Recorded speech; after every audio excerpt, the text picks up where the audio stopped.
Good morning, everybody. Well, I'm here to talk a little bit about MLIs, and I was just hearing to Padam sir's talk. And maybe I'll probably go a little bit deep into looking at an India-specific impact of the MLI.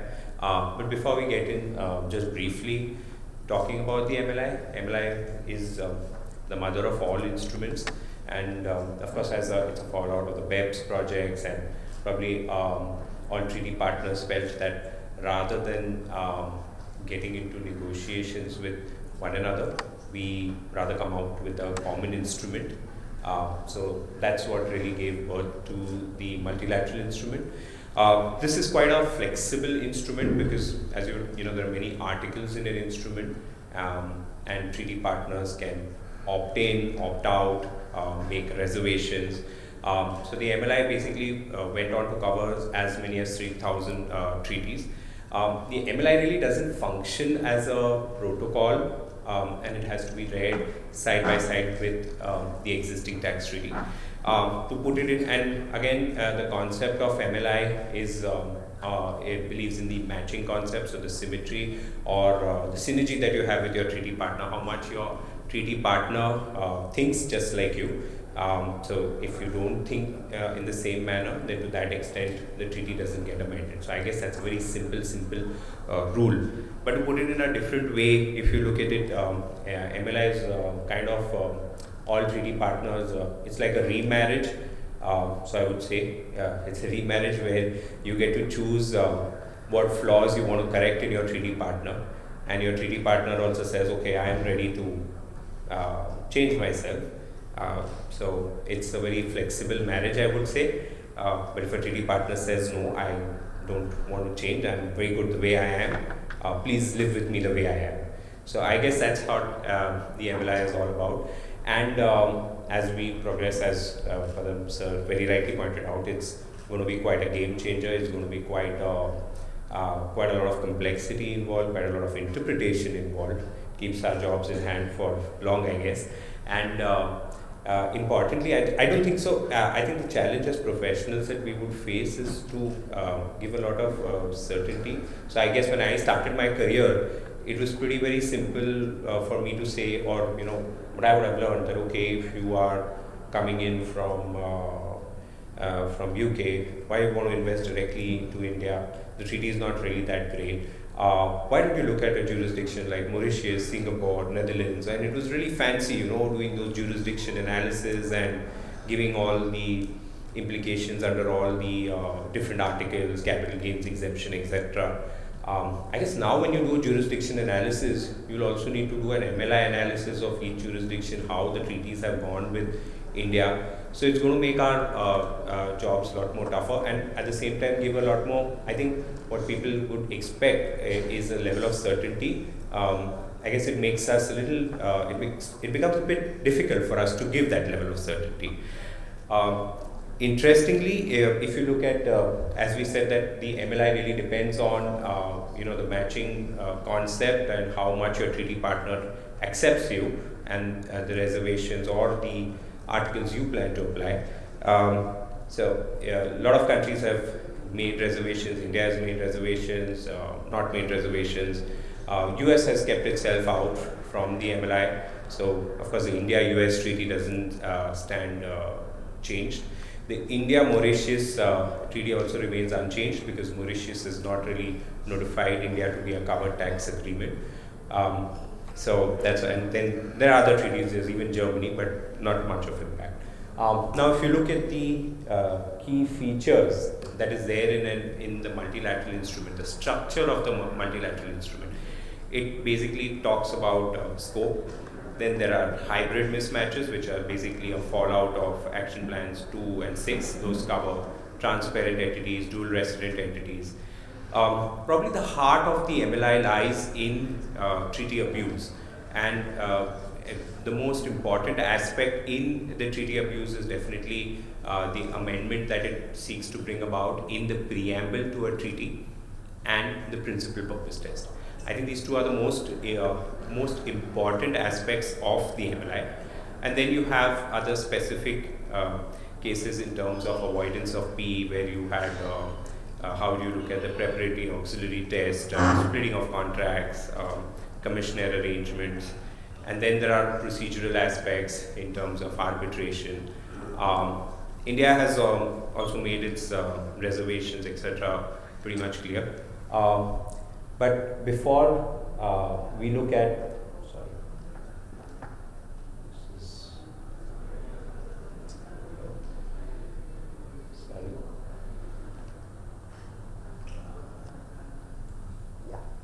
I think the date of applicability of MLI is pretty much relevant. There are two concepts here. What we talk about, there is an entry into force and there is an entry into effect. The entry, only when the MLI enters into force, and it's only subsequent to that you can have an entry into force. When you come to, and then there are some aspects around here which would really impact, especially from withholding tax perspective in the initial period, because if you look into entry into effect, there is a different date for entry into effect for withholding taxes. There is a different date for entry into effect for other taxes.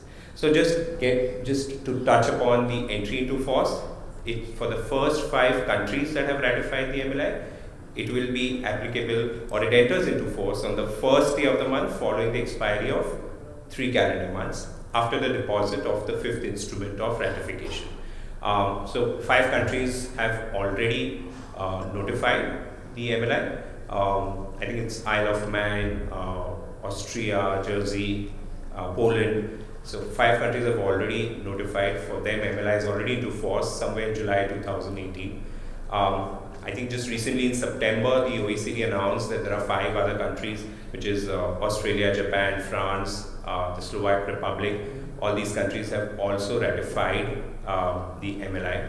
So for countries which have notified after the first 5 countries, for them it will be applicable for the first day of the month following the expiry of 3 calendar months.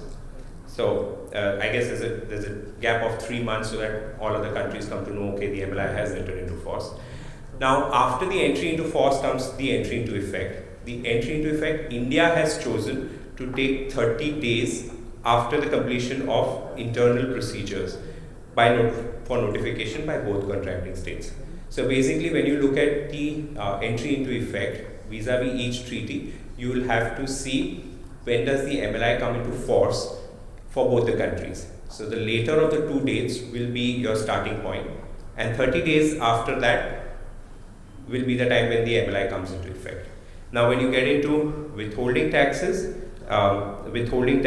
it will be applicable in the taxable. So India has chosen the taxable year beginning after the trigger date, and for other taxes, it talks about a period of 6 months from the trigger date. So now, just to bring about what could, this could create a little bit of confusion on how to apply it. So for example, if you look at, so let's take an example. If you have India which completes the notification with the OECD, say in March 2018, you had Luxembourg which did it in Jan 2018. So in terms of the trigger date, you have to take the later of the 2 dates. So the later of the 2 dates will be March 18 because India notified it later, and 30 days from that is the trigger date. So you have March 31st, which will be your trigger date. Then you have the applicability for withholding taxes. So for withholding taxes, it'll get triggered in FY 18-19, but when you go for other taxes, it will be much later, which will be 6 months after the expiry from the trigger date. So it moves to the next financial year. Now, this leads to a situation that how do you look at it from a withholding tax perspective? Because say for example, let's keep an interest, royalty or capital gains article aside. But if you have a situation where there is a PE situation, and typically we deal with situations where we take no PE undertakings, whether there's a PE, etc. And in a situation where there's a real risk of there being a PE, if I were to look in a pre-MLI scenario, maybe there's no PE, but in a post-MLI scenario, yes, it could be a PE. In those situations, how would the withholding tax really apply?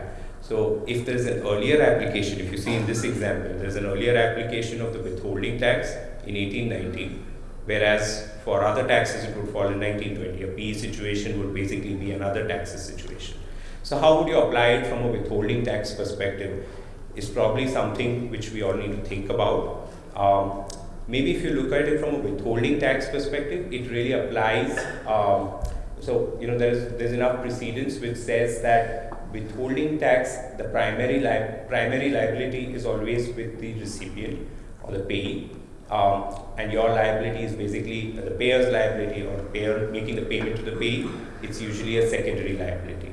So can we take a position to say that while applying the MLI, or while I'm making a withholding tax payment, since my liability is only a secondary liability, I would rather see that when the MLI comes into force for the payee and not withholding, and not withhold taxes based on the assumption that the MLI would apply to it. That's one approach. Another approach is, of course, being more conservative, to withhold taxes by assuming that the MLI is applied and not get into litigation.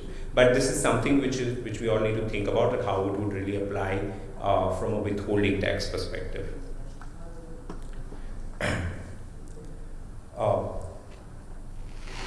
Moving on, there's Article 3, which really deals with transparent entities.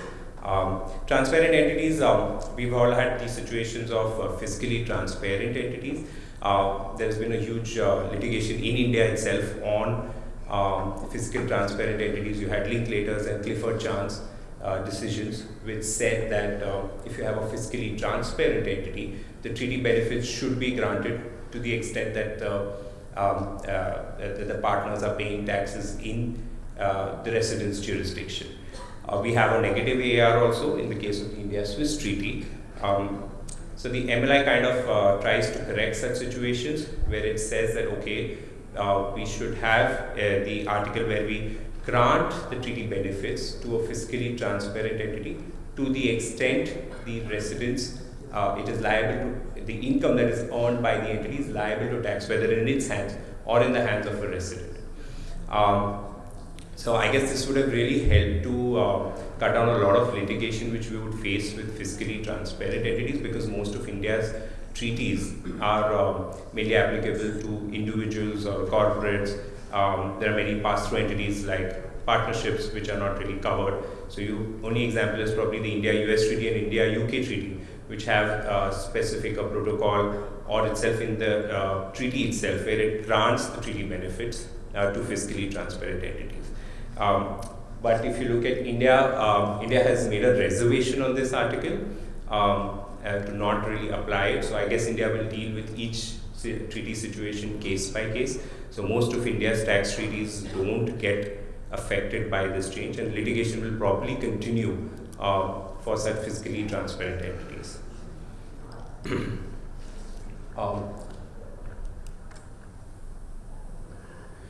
The other aspect is the dual resident entities.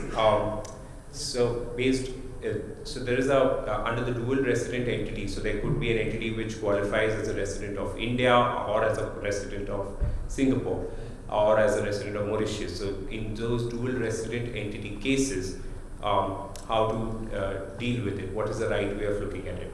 So the OECD BEPS project really recommended doing a mutual agreement procedure for resolving dual resident entities, and they kind of said to replace the POEM test with the dual resident entities via a MAP resolution.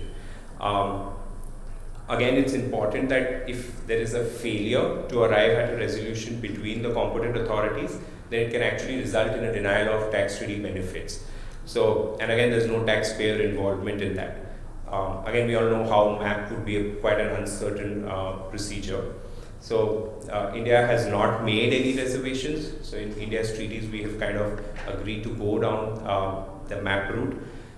Again, we'll have to see what will be the interplay between, even if you have a situation of a dual resident and you go down a MAP route, how would you really look at it? So India has introduced a POEM test, a place of effective management test. We have the POEM guidelines which talk about an active company, which is more in lines with a CFC kind of a situation. Whereas the concept of POEM under the OECD is slightly different. where they don't really recognize an active or an active business company. So in that case, how would you really resolve the dual resident entity via a map resolution? So if India sticks to its guns to say that it will apply its OIM test, whereas the country overseas says no, we do not agree with it, there's no resolution. No resolution means no treaty benefits, and the taxpayer is impacted. So I guess this is an important thing to look at, especially in the context of dual resident entities. Let's look, as we said that there's a matching concept which is relevant, so we need to look at what other treaty partners have done. So some of the treaties which could stand modified because of this is probably Netherlands, Australia, UK, Ireland. Some treaties which are not unchanged, remain unchanged is Cyprus, Singapore, Luxembourg, Canada, Sweden. I guess the most important aspect in the BEPS is on the prevention of treaty abuse. So you have Article 6 and Article 7 which deal with prevention of treaty abuse. And there is a two-way approach that the OECD BEPS plan or the MLI recommends. One is that you have the title and the preamble to the treaty get amended. So this is like a minimum standard, and once you sign off, the title and the preamble to the tax treaty stands amended, and it very clearly that says that the preamble, while the preamble does recognize that the purpose of a tax treaty is to eliminate double taxation, but it cannot come at the cost of treaty shopping or tax avoidance arrangements. So this is a very important change that is now being there in the preamble. So while Mauritius is not really a CTA, so to that extent this preamble will not really apply. But and so Azadi Bachao Andolan still holds good. But talking about if Azadi Bachao were to be dealt with in a situation where India Mauritius were a CTA, then I think the decision of the Supreme Court would then get overturned, because then Azadi Bachao would no longer be law if the India Mauritius becomes a CTA. So that's a very important change that one needs to be noting up, because if you look at the India Mauritius Treaty and Azadi Bachao said that treaty shopping is valid. Countries tolerate treaty shopping because they want to encourage investments and permit free trade, etc. And that is one of the premises where they said that it is okay to tolerate treaty shopping. Now with this preamble coming in, it means that treaty shopping is not really tolerable. So that's the first aspect. Then the other aspect is that to really curb abuse, treaty partners can go for the principal purpose test, what we call the PPT rule, plus they could go for LOB. Now that LOB can be a simplified LOB, or it could be a detailed LOB, or it could be something which is really negotiated between the treaty partners. So very simply, if you look at the simplified LOB, it is something which you have in your India-US tax treaty, where it is really granted to a person who qualifies as a resident of US, who's actually there in the US and qualifies as a resident of US, and to avoid situations of indirect treaty benefit. So we did touch a little bit about the equivalent beneficiary test that really forms part of the simplified LOB test. Now, and so MLI allows you to really go for a PPT or a PPT plus LOB or a PPT plus a detailed LOB and a multi-negotiated anti-constitute rule. Now, basically, this Article 6 on the preamble is a minimum standard. The PPT is also a minimum standard, and there are flexibilities on the LOB rules.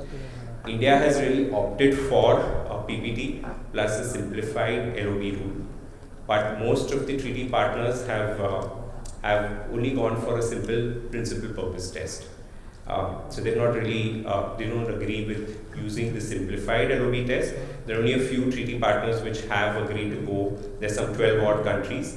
So in those cases, a little bit of disagreement with where we talked about that you could have situations where you use another treaty for investing into India, and if you're able to prove through the equivalent beneficiary test that you will get that even if I would have come from another treaty jurisdiction, I would have got the same result. That really depends on if the simplified LOB test is accepted on both sides. So that's a little bit of things which on the PPT test. If we look at the PPT test, it's a notwithstanding provision. It says that it's notwithstanding any provisions of the CTA. So that means it has an overriding effect on all provisions or all articles of a treaty that you have. And the benefit of a CTA shall not be granted, having regard to the facts and circumstances, if it is reasonable to conclude that obtaining that benefit was one of the principal purpose of any arrangement. So there is an element of a reasonable purpose test that is applicable here, and then it also says that unless it is established that granting that benefit is in accordance with the object and purpose of the relevant provisions of the CTA. So on one hand, where it introduces a purpose test to say that if the purpose is really to take a tax advantage, then on the other hand it says, but if that tax advantage is something which the treaty itself envisaged, then there is nothing wrong about it. So there's a little bit of balancing that you need to do, that on one end where you will really look at what is the principal purpose of investing into the jurisdiction, and is it something which really fits into the object and the purpose of the treaty. So for example, if you have the treaty which says that you get a withholding tax of 10% on dividends, but if your shareholding is more than say 50%, then I'll give you a reduced rate of 5%. And if you increase your shareholding to get benefit of that lower rate, then that is something which is really what the treaty envisaged. That is what is really provided under the treaty. So therefore, that is something which fits within the object and purpose of the treaty. Then in that case, you cannot say that, okay, you're getting a lower rate, so I will deny you the treaty benefit. So that's the way we need to look at it. If you look at the OECD, what it says on the principal purpose test,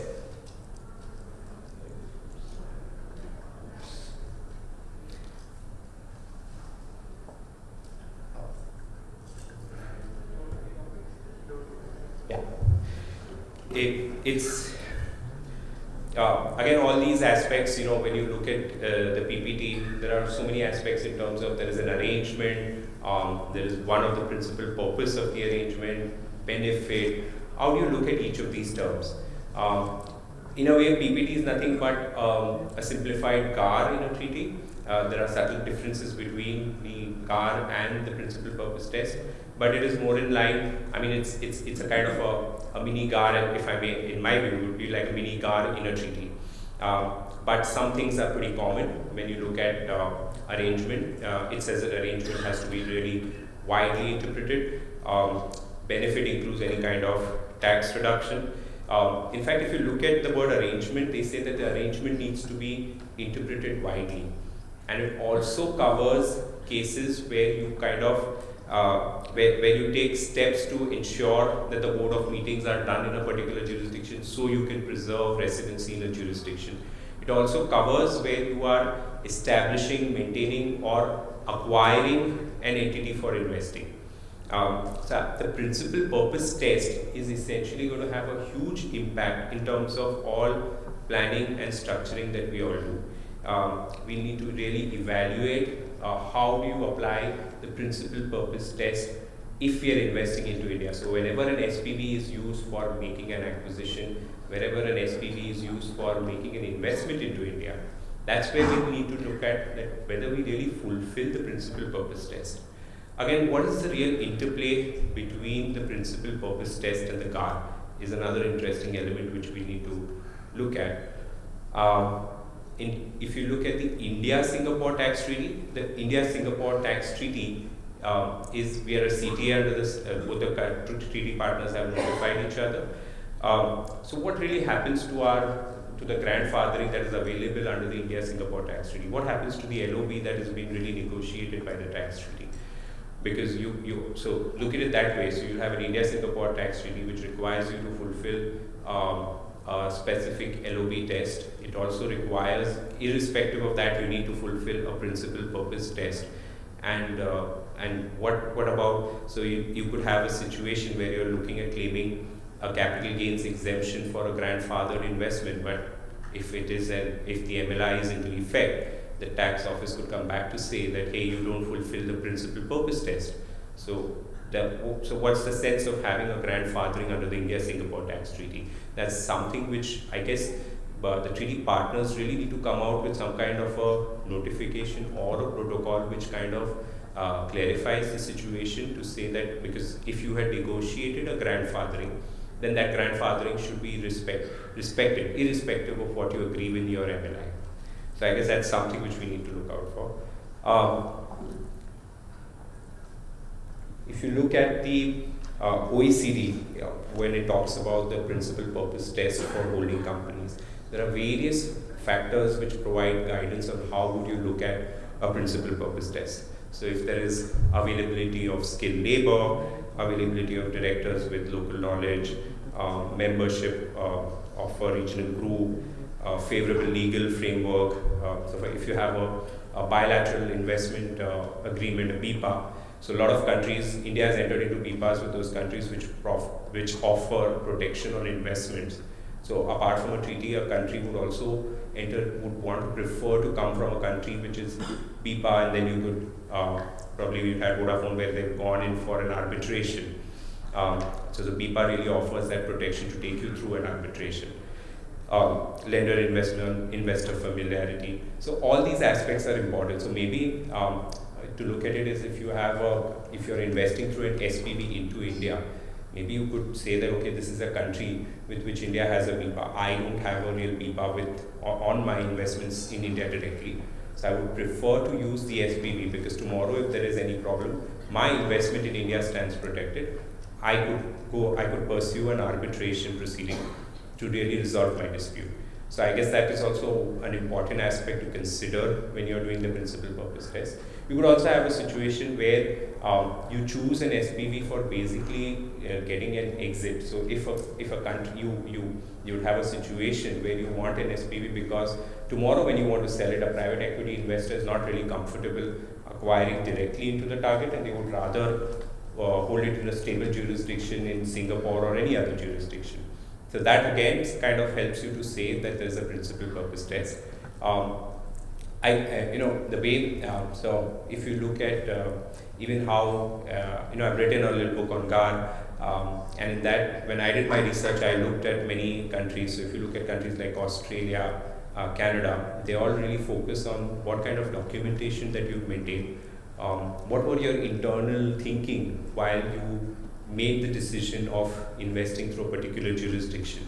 What really went behind it? So they would go into things like looking into your board minutes, looking into your internal email correspondences, and many times these internal correspondences and documentation actually help to demonstrate that if this exercise of investing into India, yes, had a tax angle involved with it, but at the same time we also had a commercial angle in terms of preserving investments and there's no other real way of doing it. So that's again an important aspect to really consider in determining the principal purpose.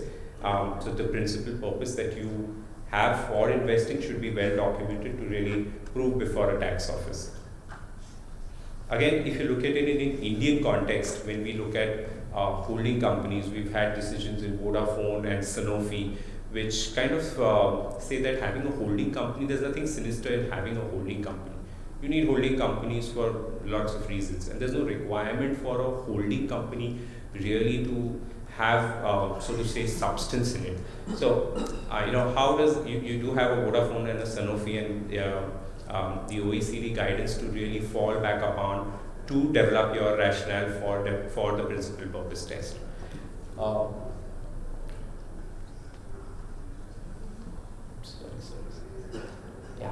Now, another aspect is that GAR and PPT. So to an extent, there is an overlap between GAR and PPT, because both try to attack avoidance, both look at tax benefits, but there are subtle differences between the two. So if you look at the GAR talks about the main purposes for obtaining a tax benefit, whereas if you look at the PPT, it talks about one of the principal purposes being not to take a tax benefit. And again, it talks about the object and purpose of a treaty.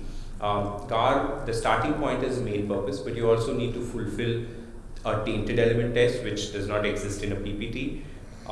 In terms of consequences, you have GAR, which is really much more wider in consequences, where it can actually recharacterize transactions, deny treaty benefits, whereas the PPTs, the main purpose seems to be more to deny the treaty benefit, and it does not really permit any kind of recharacterizations. If you look at the administrative safeguards, you have in GAR, you have an approving panel, we have threshold limits, there is grandfathering, but if you look at the principal purpose test, today we really don't have anything. There's no grandfathering, there's no de minimis threshold, there's no procedure in place, although it is recommended to have a procedure in place to protect taxpayer concerns. You want me to go on? Okay.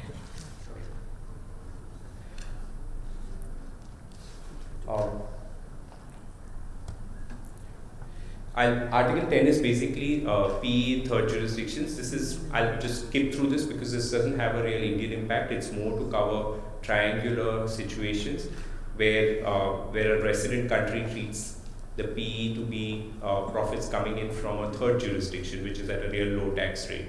So it's not really applicable in an Indian scenario. It's more applicable for other countries. Again, we talked a little bit about commissioner agents. You have situations where the OECD, the MLI says that the PE, agency PE clause will be expanded. And I think again, India has not made any reservation, and rightfully so, because most of our tax treaties are really quite wide in the agency PE context, where they cover things like habitually concluding contracts and securing contracts. So we saw even amendments in Section 9. So there's not a minimum standard. It has not made significant reservations. Some of the treaty partners which have adopted the similar approaches, Japan, Netherlands, and France. So these treaties stand amended, when a lot of the other treaties really are unchanged on account of this. Moving on to the specific exemptions, specific activity exemptions, we talked about the preparatory and auxiliary activities. So what really happened is when the preparatory auxiliary activities was first envisaged or given in the OECD, it was basically an era where you had companies which were brick and mortar companies, which had physical business or physical presence happening. With time, what really happened is that you had the digital companies come into place where they really didn't need to have a physical place of presence in a country, and all they required was a website, and it was just a warehouse. So for example, if you look at the preparatory auxiliary list in any treaty, it covers a place where you are having a place for storage or display of goods, or for delivery of goods, which really did not constitute a PE. But if you look at a situation now where you have a warehouse which does delivery of goods and you don't have a place of business, all you have is a website. So in that context, you probably look at a warehouse doing a core function of that business out here. So I guess the Article 13 really focuses on to catch such companies or digital companies which have their presence through warehouses and which really are preparatory and auxiliary in character. But if you look at it, that's the only presence that they have, and they're kind of earning profits out from India in that activity. So for example, we had also in the Indian context, we've had some cases. In the case of Seagate, if you look at the advance ruling, that's where you had a warehouse, and the warehouse was considered as a PE, although the foreign entity didn't have any presence out here in India, and even the warehouse belonged to independent service providers.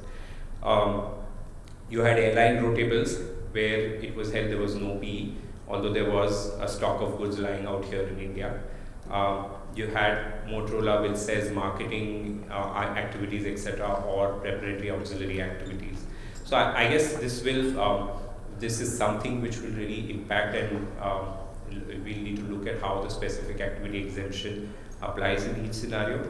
So in the MLI context, it says that, okay, you do have a list, so there is an option given to the partners, and India has exercised this option, where it says that there is a list of preparatory and auxiliary exemptions. So you really need to, so while there is an exemption list which is provided, you need to specifically satisfy the condition that they are in the nature of preparatory and auxiliary. So in the example where you had a warehouse which is delivery, can it really be said to be in the context of a digital company to be a preparatory activity, or it is really a core activity?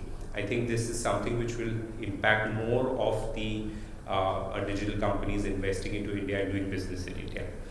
Some of the treaties which stand modified because in the specific activity exemptions is Netherlands, Australia, Japan. Treaties which remain unchanged is largely Singapore and UK, which have not really have made reservations of this.